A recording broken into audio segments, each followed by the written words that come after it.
Hey guys, today I'm going to show you how to add a text overlay in CapCut. Firstly, open up your project. Next, tap on text at the bottom. Next, tap on add text. Now just enter the text you want to add.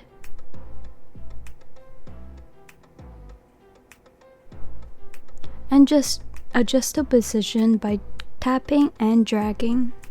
You can also adjust the size by pinching the text box. You can also change the font by going to the Fonts tab. Choose any font you want.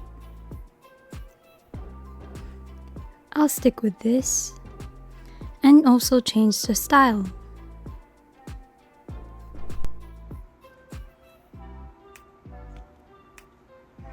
I'll stick with this. You can also add effects to the text by going to Effects tab,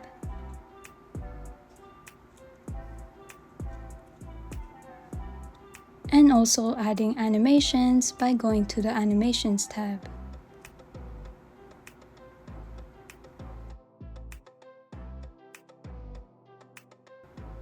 Once you're done, just tap on Export to export your video.